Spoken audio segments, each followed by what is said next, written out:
शैलीमा यो कविता लेखिएको रहेछ। लामो कविता यसरी छोरीप्रति समर्पित गरेर लेखिएका कविताहरू एकदमै कम छन्।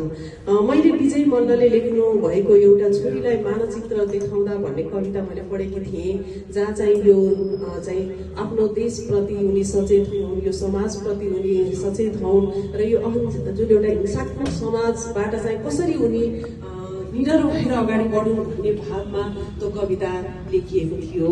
त्यसै गरी ईश्वर वल्लभका रचनाहरूमा, ध्रुवचन्द्र गौतमका रचनाहरूमा अनि गुपी शेरचनका कविताहरूमा पनि मैले छोरीलाई यसरी नै निडर भएर अगाडि बढ्ने भावका केही आशयहरू चाहिँ पढेको थिएँ। पछिल्लो समय त हाम्रा महिला स्रष्टाहरूले छोरीलाई नै आधार बनाएर थुप्रै कविता लेख रचनाहरू रचिराख्नु भएको छ, तर पनि एउटा सिङ्गो कृति मैले आजसम्म अध्ययन गर्ने मौका पाएकी थिइनँ। यसर्थ एउटा छोरीलाई चाहिँ एकदमै केन्द्रमा राखेर जुन एउटा कविता सङ्ग्रह नेपाली साहित्यमा आएको छ, यो एकदमै खुसी लाग्यो र यसका लागि म लेखक किशन सिंह धामीज्यूप्रति आभार प्रकट गर्दछु र हार्दिक बधाई पनि दिन्छु। यसमा चाहिँ के छ भन्दाखेरि जब मैले पनि भर्खरै 1 महिना अघि छोरीलाई बिहे गरेर विदाई गरेको यो आलो एउटा चाहिँ पीडा भन्ने कि के भन्ने त्यो अवस्थामा छु र यो कवितामा पनि मैले के पाएँ भन्दाखेरि उहाँको छोरी पढ्नको लागि चाहिँ विदेश जानुभयो अनि गएपछि उता विदेशीसँग चाहिँ बिहे गर्नुभयो।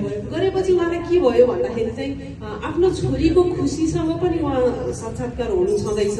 त्यसका अतिरिक्त फेरि हाम्रो यो पुर्खाको विरासत, आफ्नो कला, आफ्नो संस्कृति, आफ्नो संस्कारबाट छोरी टाढिने हो कि भन्ने खालको मनमा पीर पनि छ के उहाँलाई। अनि त्यो पीरलाई चाहिँ उहाँले एउटा कवि व्यक्तित्व भएको हुनाले उहाँले कवितामा पोखिनु भएको रहेछ। सबै मान्छे यसरी पोखिने चाहिँ माध्यम पाउँदैनन्, तर उहाँले चाहिँ के गर्नु भएको छ भन्दाखेरि कवितामा चाहिँ छोरीको माया प्रेमलाई चाहिँ पोख्नु भएको छ।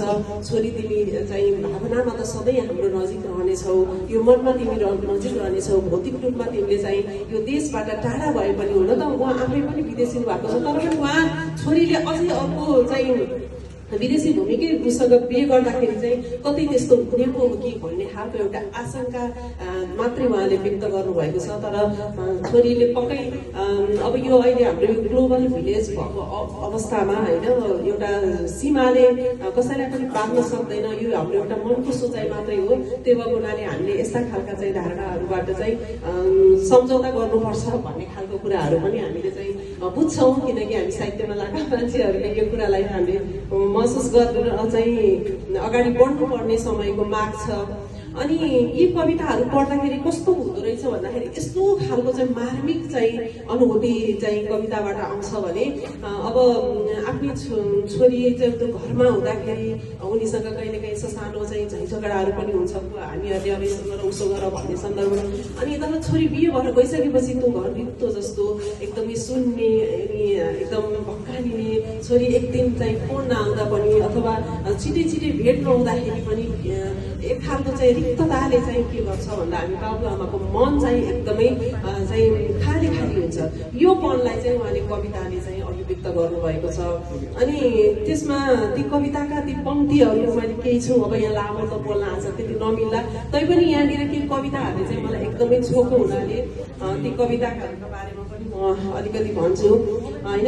अब छोरीप्रतिको एउटा निश्चल प्रेम छ जुन पेज नम्बर 18 मा छ होइन। त्यसमा लेख्नुहुन्छ, मनसम्म पुग्ने बाटामा ओछ्याउनु आफ्नै माटाको सुगन्ध पाएका फुलहरू, छोरी पूजाको थाली हौ तिमी, मन्दिरको गजुर हौ तिमी, बरसातकी छाता हौ, बाबा र आमाकी सेतु हौ तिमी, परिवारकी आधार हौ भनेर उहाँले चाहिँ छोरीलाई एउटा आफ्नो जिम्मेवारी र आफ्नो कर्तव्यबाट पनि तिमी नभाग्नु है भनेर एउटा सचेत पनि उहाँले गराउनु भएको छ।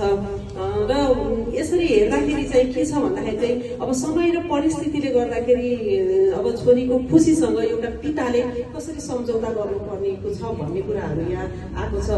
अनि त्यसरी चाहिँ उहाँले अर्को कविता छोटो यो पनि के छ भन्दा, यसरी सबै छाडिएर जाँदा छाडिँदो रहेछ पुर्खाको इतिहास, मेटिँदो रहेछ अतीतको मिठो विरासत, भुलिँदो रहेछ हृदयको भाषा, सुन्न पनि छाडिँदो रहेछ मुटुको टुकटुकी, पराई हुँदा रहेछन् आफ्नो संस्कृति पनि, अब कुन चौतारीमा बिसाउला म आफ्ना कुरा, यस्तै स्थितिका बीचमा पनि म हृदय पगालेर तिमीलाई स्नेह खन्याउँछु छोरी भनेर चाहिँ असाध्यै मार्मिक पंक्तिहरू यो कविताभरि भेटिन्छन्।